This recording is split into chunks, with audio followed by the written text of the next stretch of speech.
All set na mga Q. Ayan, kumain na yung idol natin guys. At ready na. Ayan, sarak-rakan mamaya sa Sikihor. Ayan, shoutout po sa mga kasama ni Elias JTV kumain guys. Ayan yan. Yung ohahay. Medyo pagod po yung kanyang mga mata guys. Pero asahan nyo mamaya pag nag-perform yan, magiging halimaw na naman yan. Halimaw na naman yung idol natin si Ohahay. Kasi nagta-transform yan guys eh. And siyempre pagod rin. So napag-alaman ko guys na pagod daw pala talaga sila sa biyahe. Kaya kanina nung dumating sila sa Sikihor ay kinakailangan talaga nila munang magpahinga. Ayan, siguro nakatulog yung iba sa kanila guys para kahit papano ay palaban-laban sila mamaya. Ayan, sa kanilang performance sa Sikihor. Kasi nga excited na po talaga yung mga tao para sa pagdating ni Elias J. Ayan, sa Secure. Kasi matagal na nilang hinihintay guys. Ayan, alam niyo naman, kapag nag-book ka kasi sa banda ni Elias dati guys, siyempre hindi agad-agad yan, tatakbo muna yan ng 2 to 3 weeks, mga ganyan. Minsan nga umaabot talaga ng 1 month bago ma-schedule yung lugar niyo, parang ganun. Kasi sobrang dami ba namang nagre-request na mapuntahan ni Elias J. TV Band. Ayan. Nung Kalumad Band pa po siya. Ngayon kasi may sarili na po siyang banda. Ayan. So shoutout po sa mga kasamahan kay Elias GTV. At pagdasal natin guys na maging mapayapa yung performance mamaya, yung concert mamaya ni Elias JTV sa Sikihor. Ayan. Maging ligtas yung lahat.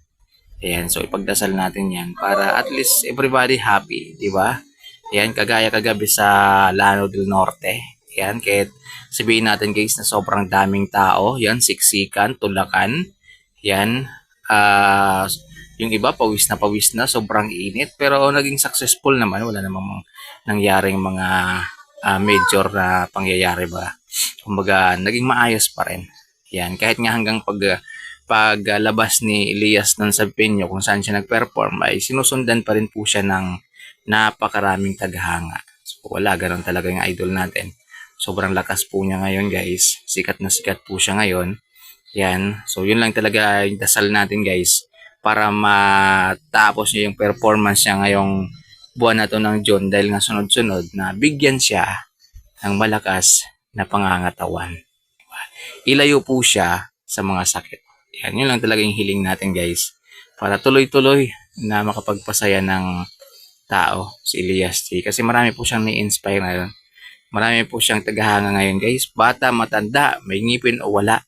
Yan po yung mga humanga sa kanya ngayon guys. At hindi rin naman natin sila masisising humanga kay Elias J. TV nga. Dahil nga napaka-humble, napakabait. Maka-Diyos pa, mapagmahal pa sa pamilya, mapagmahal sa kanyang mga fans. O diba? Sa kanyang mga tagahanga. O, kitang-kita nyo naman yan guys. Kasi kapag nag-perform po siya, ayan, pinapaakyat po niya sa stage. Ayan, pinapa-jamming, pinapasayaw. Ayan, pinaparanas niya sa mga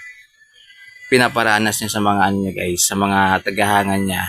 Yung kung gaano kasarap kapag nasa taas ka ng stage, nagpe-perform o nasa harap ng maraming tao. O, di ba guys? Ayan, tingnan niyo yung kinain niya ngayon. Ayan, uminom po siya ng Coke sakto. O, diba? Tapos parang nagulay po siya, guys. Kumain po siya ng tortang talong, parang ganun. Tapos, konting carb. Yan, para may power po siya mamaya. Pero in fairness sa katawan ni Elias, maganda po talaga yung katawan ngayon ni Elias, guys. Yan, hindi po siya payat, hindi rin po siya mataba. Slim po siya. Yan. Kaya minsan pag inangat niya yung damit niya, nagiiyawan yung mga tao. Nagtitilian yung mga tao guys kapag inangat niya na yung kanyang damit na sinasayaw niya yung kanyang signature moves. Yan. Inaangat yung damit. Nagsisigawan talaga yung mga tao guys. Talong-talo pa yung mga may abs na 10. 10 talaga. Di ba 6 lang yung abs? Talong-talo niya pa guys. Ayun talaga hinihintay ng tao. Yung ipakita niya yung pusod niya. Yung grabe, nagiiyawan yung mga tao dyan guys. So yun, pagdasal natin na maging successful yung event mamaya, yung concert mamaya ng Elias JTV. Ayan, sa Sikihor. Ayan, God bless po sa inyo. Ingat po kayo dyan sa mga pupunta sa concert ni Elias JTV.